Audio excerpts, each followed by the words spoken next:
নমস্কার, welcome to this video.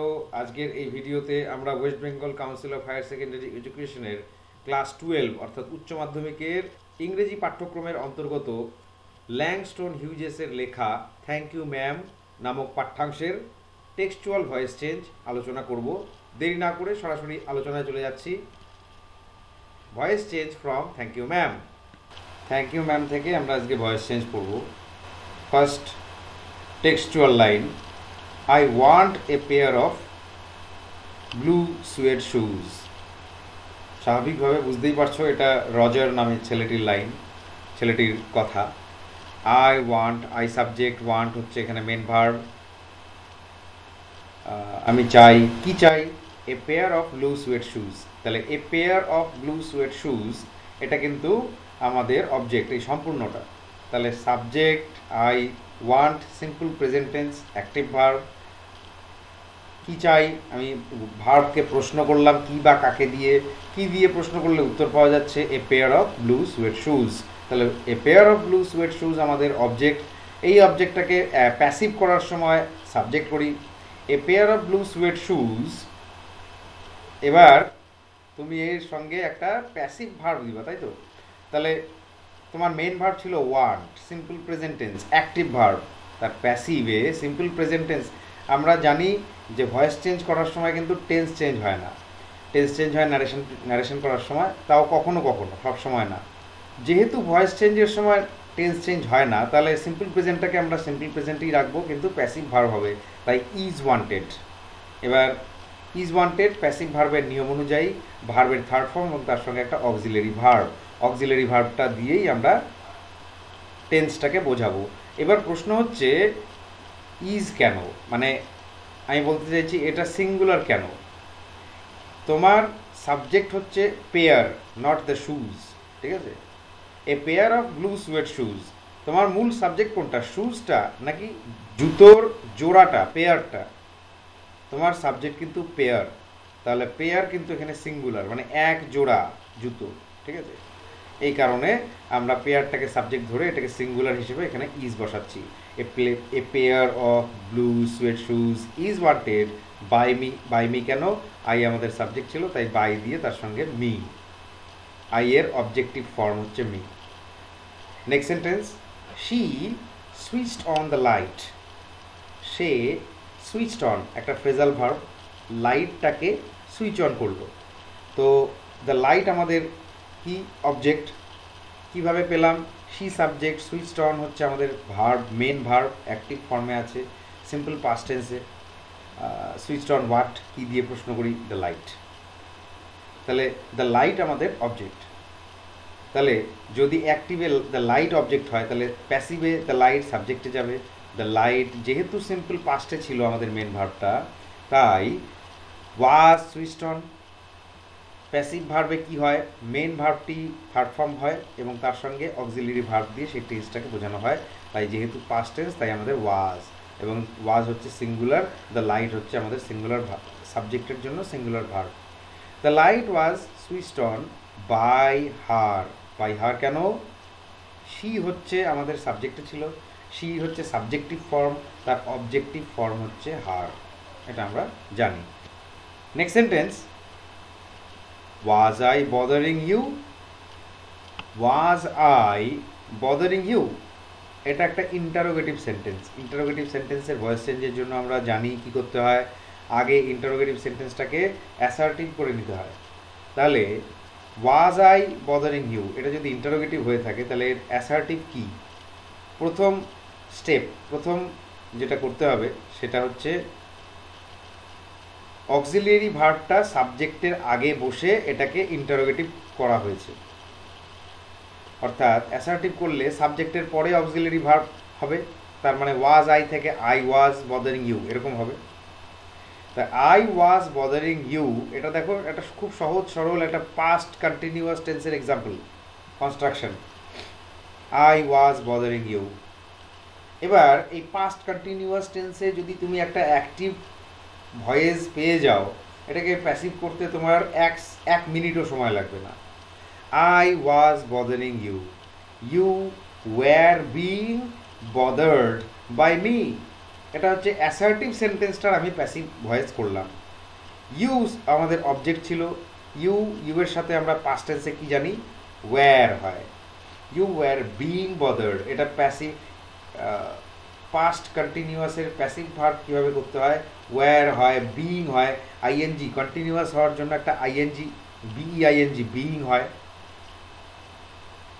Bothering এর জন্য প্যাসিভ করার সময় একটা বিইআইএনজি বিইং আসে এবং তারপরে ভার্বের থার্ড ফর্ম হয়। তাহলে you were being bothered by me যদি তোমার অ্যাসার্টিভ প্যাসিভ হয়, তাহলে ওই অ্যাসার্টিভ প্যাসিভটাকে ইন্টারোগেটিভ প্যাসিভ করতে হবে তোমাকে, যেহেতু তোমাকে প্রশ্নটা ইন্টারোগেটিভে দেওয়া হয়েছিল। তাহলে প্যাসিভ ইন্টারোগেটিভ করতে হবে। প্যাসিভ ইন্টারোগেটিভ করার জন্য কি করতে হবে, ইউ ওয়্যার ছিল, সেখান থেকে একই রকমভাবে যেরকম করে আমরা ইন্টারোগেটিভ থেকে অ্যাসার্টিভ আনলাম, ঠিক তেমনি অ্যাসার্টিভ থেকে ইন্টারোগেটিভ করার জন্য তোমাকে ইউ ওয়্যার থেকে ওয়্যার ইউ করতে হবে, অর্থাৎ অক্সিলারিটাকে ভার্বের সাবজেক্টের সামনে নিয়ে আসতে হবে, অক্সিলারি ভার্বটাকে সাবজেক্টের সামনে নিয়ে আসতে হবে। Were you being bothered by me, বাদ বাকি যা ছিল তাই থাকবে, একটা ইন্টারোগেটিভ একটা কোশ্চেন মার্ক দিতে হবে। ওয়াজ আই বদারিং ইউ, এটা যেহেতু একটা ইন্টারোগেটিভ সেন্টেন্স, এবার ইন্টারোগেটিভ কীভাবে হয়, অক্সিলারি ভার্বটাকে সাবজেক্টের সামনে বসিয়ে ইন্টারোগেটিভ হয়, অর্থাৎ আমাদের ইন্টারোগেটিভ থেকে আমরা জানি ভয়েস চেঞ্জ করার জন্য অ্যাসার্টিভে করে নিতে হয়। অ্যাসার্টিভ করার জন্য কি করতে হবে, অক্সিলারি ভার্বটাকে সাবজেক্টের পরে আনলেই আমরা জানি অ্যাসার্টিভ হয়ে যায়। মানে ওয়াজ আই বদারিং ইউ থেকে I was bothering you, was I থেকে আই ওয়াজ, এটা করলে তোমার একটা খুব সহজ সরল একটা সিম্পল পাস্ট কন্টিনিউয়াসের কনস্ট্রাকশন তুমি পেয়ে যাচ্ছ। এবার এটা থেকে তোমার ভয়েস চেঞ্জ করাটা খুব সহজ। তাহলে আই ওয়াজ বদারিং ইউ, এটা যদি তোমার অ্যাসার্টিভ সেন্টেন্স হয়ে থাকে আর হচ্ছে পাস্ট কন্টিনিউয়াস টেন্সে তুমি পাচ্ছ এর কনস্ট্রাকশন, তাহলে এর প্যাসিভ ভয়েস করতে কি হবে,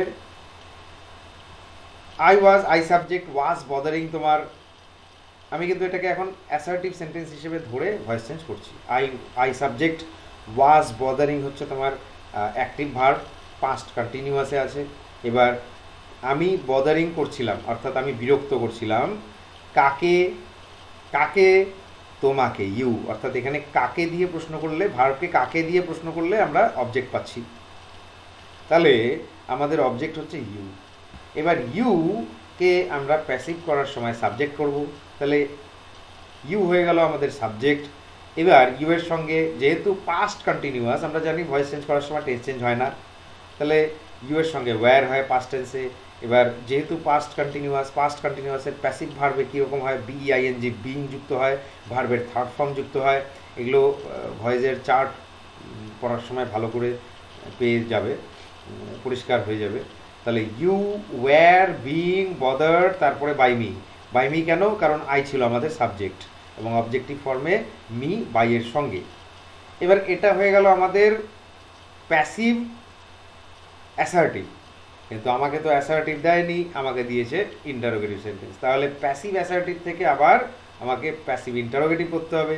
তাহলে you were being bothered by me, এটা আমার সামনে আছে এখন প্যাসিভে, কিন্তু এটা একটা অ্যাসার্টিভ সেন্টেন্স। এবার এটাকে ইন্টারোগেটিভ করার জন্য একই রকম নিয়ম, ইউ ওয়্যার, ওয়্যার হচ্ছে আমাদের অক্সিলারি ভার্ব, ইউ সাবজেক্ট। খুব সিম্পলভাবে আগের বার যেরকম করে আমরা ইন্টারোগেটিভ থেকে অ্যাসার্টিভ করেছিলাম, এবার অ্যাসার্টিভ থেকে ইন্টারোগেটিভ করার সময় সেই অক্সিলারি ভার্বটাকে সাবজেক্টের সামনে নিয়ে আসতে হবে, সেটাই এখানে দেখানো হচ্ছে। দেখো, were you, you were being bothered by me ছিল, were you being bothered by me, question mark, interrogative sentence তোমার হয়ে গেল। এবং প্যাসিভ, এটা প্যাসিভ ইন্টারোগেটিভ। এই ইন্টারোগেটিভ ভয়েস চেঞ্জ করার সময় এই দুটো তিনটে স্টেপ মেনটেন করতে হয়, তাহলে একবারে সহজভাবে করা যায়। আর যাদের কোনো অসুবিধা হয় না, তাদের স্টেপ না ফলো করলেও চলে, তারা একবারে করতে পারে, মুখে মুখে করতে পারে, যেমন আমি করলাম এখন। তো পরিষ্কার হচ্ছে। Next sentence, I would teach you right from wrong. তাহলে আই সাবজেক্ট, উড টিচ, এটা মোডাল অক্সিলিয়ারির একটা ভার্ব ফর্ম। উড একটা মোডাল অক্সিলিয়ারি এবং তার সঙ্গে টিচ মেন ভার্ব, তার আবার প্রেজেন্ট টেন্স। কেন, কারণ কি আমরা উড মানে মোডাল অক্সিলিয়ারি ব্যবহার করলে তোমাকে পাস্ট, প্রেজেন্ট, ফিউচার সব ওই উড যে মডেলটা ব্যবহার করছো সেটা দিয়েই দেখাতে হয়, এবং তারপরে মেন ভার্বটা প্রেজেন্ট টেন্সেই থাকে, যে টেন্সেই হোক না কেন। তাহলে আই উড টিচ, কাকে, ইউ তোমাকে, কি রাইট ফ্রম রং। তাহলে আমাদের কিন্তু এখানে দুটো অবজেক্টই অ্যাভেলেবল। তাহলে পরে এরকম দুটো অবজেক্ট অ্যাভেলেবল থাকলে এটাকে ডাবল অবজেক্ট বলে, বা টু অবজেক্টস অনেক অনেক সময় বলা হয়। তা দুটো অবজেক্ট থাকলে মেন যেটা আমাদের ব্যক্তিবাচক অবজেক্ট, সেই ব্যক্তিবাচক অবজেক্টটাকে আমরা নিয়ে সাবজেক্ট করব। তাহলে ইউ আমাদের সাবজেক্ট হবে। আর would teach, modal auxiliary passive voice করার সময় তোমরা ভালো করে দেখে থাকবে, উড টিচ যদি অ্যাক্টিভ ফর্মে থাকে তাহলে তার প্যাসিভ ফর্মে would be taught. Would be taught আমরা জানি মেন ভার্বের থার্ড ফর্ম হয় প্যাসিভে, এবং যে অক্সিলারিটা ব্যবহার করা হচ্ছে তার সঙ্গে বি যুক্ত হয়। তাহলে you would be taught, taught what? Right from wrong. আর একটা অবজেক্টই থেকে গেল বাই মি। বাই মি কেন? কারণ আই আমাদের সাবজেক্টে ছিল, মি হচ্ছে অবজেক্টিভ ফর্ম আই এর, তার সঙ্গে by. Next sentence, I won't turn you loose. Won't মানে এটা হচ্ছে উড নট এর কন্ট্রাকশন বলা হয়, শর্ট ফর্ম। উড নটকে শর্টে লেখা হয়েছে won't. I won't turn you loose, আমি তোমাকে ছেড়ে দেব না, ছাড়বো না। হ্যাঁ, তো আই সাবজেক্ট, উড নট আমাদের মোডাল অক্সিলারির সঙ্গে একটা নেগেটিভ আছে, তার সঙ্গে main verb. Would not turn এটা হচ্ছে আমাদের অ্যাক্টিভ ফর্মে মেন ভার্ব, এবং সেটা আবার নেগেটিভে। কাকে? ইউ তোমাকে, লুজ ছাড়বো না। ঠিক আছে, তাহলে ইউ হচ্ছে আমাদের অবজেক্ট। কাকে দিয়ে প্রশ্ন করলে ইউ পাওয়া যাচ্ছে। তাহলে you won't be turned loose. Won't be turn, আমি একটু আগেই একটা মোডাল অক্সিলারির এক্সাম্পল দেখিয়েছি। তা কি হয়, মেন ভার্বটার থার্ড ফর্ম হয় এবং তার সঙ্গে উড নট, তাই তো? তাহলে উড হচ্ছে আমাদের মোডাল অক্সিলারি, তাহলে উডের সঙ্গে একটা বি আসবে, এবং নটটা যেরকমটা ছিল সেরকম, উড নট বি বা won't be turned loose by me. By me কেন? কারণ আই সাবজেক্টে ছিল, মি হচ্ছে আই এর অবজেক্টিভ ফর্ম, তার সঙ্গে by. Next sentence, the boy looked at her. The boy looked at her. The boy subject, looked at এটা হচ্ছে আমাদের একটা অ্যাপ্রোপ্রিয়েট প্রিপোজিশন বলে এটাকে। তা ভার্বটার সঙ্গে সঙ্গেই অ্যাটটাও থাকবে, যেখানেই যাবে না কেন। দ্য বয় লুকড অ্যাট এটা হচ্ছে মেন ভার্ব, আমাদের সিম্পল পাস্ট টেন্সে আছে। কাকে দেখলো? হার মানে তাকে দেখলো, অর্থাৎ হার আমাদের এখানে কি? অবজেক্ট। তাহলে হার যদি অবজেক্ট হয়, অবজেক্টিভ ফর্ম, তাহলে তার সাবজেক্টিভ ফর্ম হচ্ছে শি। আর মেন ভার্ব হচ্ছে আমাদের পাস্ট টেন্সে আছে, তার সঙ্গে অ্যাট একটা অ্যাপ্রোপ্রিয়েট প্রিপোজিশন। তাহলে যেহেতু মেন ভার্ব পাস্ট টেন্সে আছে, তাহলে আমাদের প্যাসিভ ভার্বটাকেও পাস্ট টেন্সে দিতে হবে, অর্থাৎ লুকড হচ্ছে থার্ড ফর্ম, আমাদের এই লুকটা হচ্ছে থার্ড ফর্ম, এবং তার সঙ্গে একটা মোডাল অক্সিলিয়ারি ভার্ব, একটা অক্সিলিয়ারি ভার্ব, সেটা আবার পাস্ট টেন্সে দিতে হবে এবং সিঙ্গুলারে। শি ওয়াজ লুকড অ্যাট, আবার by the boy. The boy আমাদের সাবজেক্টে ছিল। Next page, she heated some lima beans and ham. তিনি গরম করলেন কি? সাম লিমা বিনস, এটা একটা সবজি বা শাক জাতীয় খাবার, ভেজিটেবলস। অ্যান্ড হ্যাম, হ্যাম কি তোমরা জানো? শূকরের মাংস। এই বিষয়ে এখন আর আলোচনা করছি না। She heated some lima beans and ham. এবার শি সাবজেক্ট, হিটেড হচ্ছে আমাদের মেন ভার্ব, যেটা পাস্ট টেন্সে আছে, সিম্পল পাস্ট টেন্স। কি হিট করলো? তিনি কি গরম করলেন? সাম লিমা বিনস অ্যান্ড হ্যাম, এটা সম্পূর্ণটা একসাথে অবজেক্টে যাবে। তাহলে অবজেক্ট যদি হয়ে থাকে, তাহলে প্যাসিভে করার সময় some lima beans and ham, যেহেতু দুটো আলাদা আলাদা জিনিস, were heated, past tense, simple past টেন্সের প্যাসিভ ফর্ম, এবং প্যাসিভ ফর্মটা আবার প্লুরালে, অর্থাৎ ওয়াজ না, এখানে were heated by her. By her কেন? কারণ শি হচ্ছে আমাদের সাবজেক্টিভে ছিল, তার অবজেক্টিভ ফর্ম হচ্ছে by her. Next sentence, she cut him a half of her 10 cent cake. তিনি তার 10 সেন্ট মূল্যের যে কেকটা তার কাছে ছিল, তার অর্ধেক অংশ, অর্থাৎ অর্ধাংশ তাকে কেটে দিলেন। কেটে দিলেন, ঠিক আছে, টুকরো করে কেটে দিলেন। তো শি সাবজেক্ট আমাদের, কাট হিম। এবার তাকে কাটে নাই কিন্তু, এখানে কাট হিম বলতে মানেটা কিন্তু ভুল বুঝবা না। তাকে কেটে দিলেন মানে শি কাট হিম, এইটুকু বললে পরে মানেটা অন্যরকম হয়ে যায়। She cut him a half of her 10 cent cake, অর্থাৎ কাটলেন তিনি হচ্ছে এই 10 সেন্ট কেকটাকে অর্ধাংশে, ঠিক আছে। তো তোমার অবজেক্ট কোনটা এখানে? শি সাবজেক্ট, কাট আমাদের main verb. Cut, cut what? কোন জিনিসটাকে কাটলেন?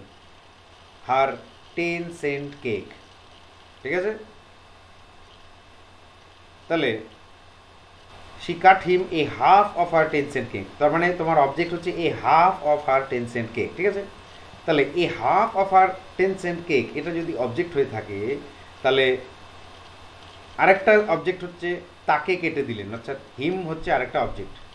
তাহলে হি ওয়াজ কাট, আবার এখানে মানাটাকে ভুল বুঝবে না, তাকে দেওয়া হয়েছিল কাটা অংশটাকে। কিসের কাটা অংশ? A half of her 10 cent cake by her, by her, কারণ সি আমাদের মেন সাবজেক্টিভ ফর্মে ছিল, সাবজেক্ট, এবং তার অবজেক্টিভ ফর্ম হচ্ছে বাই হার, বাই এর সঙ্গে। I believe you are hungry, আমার মনে হয় বা আমি বিশ্বাস করি, ইউ আর হাংরি, যে কি বিশ্বাস করি? ইউ আর হাংরি, তুমি ক্ষুধার্ত। তাহলে আই বিলিভ এটা একটা ক্লজ, আই বিলিভ হোয়াট, আবার যে তুমি ক্ষুধার্ত এটা আর একটা ক্লজ, এটা একটা নাউন ক্লজ, এটা একটা কমপ্লেক্স সেন্টেন্স। তো কমপ্লেক্স সেন্টেন্স যদি তোমাকে ভয়েস চেঞ্জ করতে দেওয়া হয়, তোমাকে কিন্তু দুটো ক্লজকে ভেঙে নিতে হবে। কীরকম? I believe that you are hungry, সেন্টেন্সটা এরকম ছিল, তাহলে দ্যাটের পর থেকে একটা clause, that you are hungry, আর আই বিলিভ আর একটা ক্লজ, ঠিক আছে। এইবার প্রশ্ন হচ্ছে তুমি কাকে ভয়েস চেঞ্জ করবা, কোন ক্লজটাকে ভয়েস চেঞ্জ করবা? আই বিলিভ একটা, ঠিক আছে, আর একটা হচ্ছে ইউ আর হাংরি, অর্থাৎ দ্যাট ইউ আর হাংরি। এবার দ্যাট ইউ আর হাংরি এটার কিন্তু অবজেক্ট নেই, যে তুমি হও ক্ষুধার্ত, তাই এটাকে আমরা ভয়েস চেঞ্জ করব না। কোনটাকে করব? I believe what? I believe এই কথাটা, এই বাক্যটা, দ্যাট ইউ আর হাংরি। তাহলে এই বাক্যটাকে আমি যদি that you are hungry I believe what, অর্থাৎ আই সাবজেক্ট, বিলিভ হচ্ছে মেন ভার্ব, বিলিভকে প্রশ্ন করি, আমি বিশ্বাস করি, কি বিশ্বাস করি? That you are hungry. তার মানে তোমার অবজেক্ট রূপে কিন্তু সম্পূর্ণ সাবঅর্ডিনেট ক্লজটা আসছে, এইটার জন্য ক্লজের একটু জ্ঞান থাকা প্রয়োজন। তো এবার ওই সাবঅর্ডিনেট ক্লজটা যদি তোমার অবজেক্ট হয়ে থাকে, এই জন্যই এটা নাউন ক্লজ, অবজেক্ট হয় ভার্ব। এবার এটাকে ভয়েস চেঞ্জ করার জন্য তুমি দুরকমভাবে করতে পারো। একটা হচ্ছে সম্পূর্ণ সাবঅর্ডিনেট ক্লজটা যেহেতু তোমার অবজেক্ট, এটাকে, এই অবজেক্টটাকে তুমি সাবজেক্ট করো, যে দ্যাট ইউ আর হাংরি, সাবজেক্টে চলে গেল। ইজ বিলিভড, আমি প্যাসিভ ভার্ব ইউজ করলাম, সিম্পল প্রেজেন্ট টেন্সে আছে আমাদের মেন ভার্ব। তাহলে ইজ বিলিভড যদি আমার প্যাসিভ ভার্ব হয়, তাহলে বাই মি, কারণ সাবজেক্টে আমার আই ছিল, বাই মি। তার মানে that you are hungry is believed by me. এবার এটাও কিন্তু একটা নাউন ক্লজ হয়, সাবজেক্ট অফ এ ভার্ব, কারণ এখানে সাবঅর্ডিনেট ক্লজটা সাবজেক্ট হচ্ছে। কিন্তু এইভাবে এখানে করা হয়নি। এখানে কিভাবে করা হয়েছে? আই বিলিভটাকে it is believed by me, it is believed by me. এখানে ইট বলতে হচ্ছে এই কথাটা, দ্যাট ইউ আর হাংরি, এটা বোঝানো হচ্ছে। এই জন্য it is believed by me that you are hungry, that you are হাংরিটা কোনো পরিবর্তন হলো না, এবং এই দ্যাট ইউ আর হাংরিটাকে ইট দিয়ে বোঝানো হলো। এটা আমার দ্বারা বিশ্বাস করা হয় যে তুমি হও ক্ষুধার্ত। Next sentence, Mrs Jones jerked him around in front of her. Mrs. Jones, subject, Mrs. Luella Bates Washington Jones, jerked, ঝাঁকুনি দিলেন, কাকে? হিম, তাকে, অ্যারাউন্ড, ইন ফ্রন্ট অফ হার। এটা তোমার অবজেক্টের মধ্যে আসবে না, যেমনটা ছিল তাই রয়ে যাবে। তাহলে আমাদের অবজেক্ট হচ্ছে হিম। তাহলে হি ওয়াজ জার্কড কেন? কারণ এটা সিম্পল পাস্টে ছিল, মেইন ভার্ব অ্যাক্টিভে, তাহলে তার প্যাসিভ হচ্ছে ওয়াজ জার্কড হবে, মোডাল অক্সিলারি ভার্বের সাথে। তাহলে হি ওয়াজ জার্কড, তারপরে around in front of her, he was jerked around, ঠিক আছে। অ্যারাউন্ডটাকে আমি নিয়ে নিলাম বাই মিসেস জোনস, কারণ মিসেস জোনস আমাদের সাবজেক্টে ছিল, ইন ফ্রন্ট অফ হার যেমনটা ছিল তেমন। তোমাকে বুঝতে হবে যে কোনটাকে কোথায় ইউজ করতে হবে। এটাই তো প্র্যাকটিস, যত প্র্যাকটিস করবা তত এগুলো আইডিয়া ক্লিয়ার হবে। Next sentence, thank you ma'am. কে বললো, কাকে বললো, কিচ্ছু বলা নেই। থ্যাংক ইউ ম্যাম, তোমাকে টেক্সট করতে হবে এটার জন্য, এই জন্যই টেক্সট করতে বলা হয়। রজার মিসেস বেটসকে, মিসেস জোনসকে, এই কথাটি শেষবারের মতো তার মিসেস জোনসের দরজা ধপাস করে বন্ধ করে দেওয়ার ঠিক পূর্ব মুহূর্তে লাস্ট এই কথাটাই বলতে পেরেছিল, থ্যাংক ইউ ম্যাম। তাহলে ম্যাম ইউ আর থ্যাঙ্কড। লক্ষ্য করো, আই থ্যাংক ইউ। থ্যাংক হচ্ছে আমাদের মেইন ভার্ব, ইউ কিন্তু আমাদের অবজেক্ট। আমি ধন্যবাদ জানাচ্ছি কাকে? ইউ, তোমাকে, ম্যাম। তাহলে ম্যামটা তুমি চাইলে আগেও দিতে পারো, পরেও দিতে পারো, এটা এটা নিয়ে কোনো কিছু বলার নেই। এটা এটা সঙ্গে আছে, সঙ্গেই থাকবে, এটা ভয়েস চেঞ্জের মধ্যে অংশগ্রহণ করছে না। ইউ যদি আমাদের অবজেক্ট হয় তাহলে ইউ আর থ্যাঙ্কড, এটা তো সহজেই বোঝা যাচ্ছে, যেহেতু সিম্পল প্রেজেন্ট টেন্সে আছে মেন ভার্বটা, তাই আমাদের আর থ্যাঙ্কড মেন ভার্বের থার্ড ফর্ম এবং তার সঙ্গে অক্সিলারি ভার্ব। ইউ এর সাথে আর হয়, ইজ হয় না, এটা সবাই জানে। Next sentence, the woman did not ask the boy anything about where he lived. The woman did not ask the boy, the woman did not ask, did not ask আমাদের main verb এবং সেটা আছে নেগেটিভে, past টেন্সে। কাকে? The boy, ছেলেটিকে। কি জিজ্ঞেস করেনি? Anything about where he lived. তাহলে anything about where he lived এটা আমাদের সম্পূর্ণটা অবজেক্ট ধরতে পারো। তাহলে আর একটা অবজেক্ট হচ্ছে আমাদের দ্য বয়। তাহলে দুটো অবজেক্টের মধ্যে ব্যক্তিবাচক হচ্ছে দ্য বয়। তাহলে the boy was not asked, কেন? কারণ আমাদের মেন ভার্ব হচ্ছে did not ask, simple past টেন্সে নেগেটিভে। তাহলে দ্য বয় যেহেতু সাবজেক্ট, তার সঙ্গে আমরা কি করব? ওয়াজ ব্যবহার করব সিম্পল সিঙ্গুলারে এবং পাস্ট টেন্সে। The boy was not asked কার দ্বারা? By the woman anything about where he lived. এবার এই বাই দ্য ওম্যানটাকে তুমি এখানে না দিয়ে শেষেও দিতে পারো। The boy was not asked anything about where he lived, অর্থাৎ এনিথিং অ্যাবাউট ওয়্যার হি লিভডটা আরেকটা অবজেক্ট, ওটা যেমন অবজেক্ট ছিল তেমনি অবজেক্টই রয়ে গেল by the woman. By the ওম্যানটাকে তুমি শেষে দিতে পারো তোমার সুবিধার যদি মনে হয়। ভিডিওটি আর বড় করছি না, ভিডিওটি পছন্দ হলে লাইক, শেয়ার, সাবস্ক্রাইব করবে। থ্যাংক ইউ ম্যাম থেকে আরও অন্যান্য টেক্সচুয়াল গ্রামার নিয়ে খুব শীঘ্রই হাজির হব, তোমরা সঙ্গে থাকো। ভিডিওটি এখানেই শেষ করছি, ধন্যবাদ।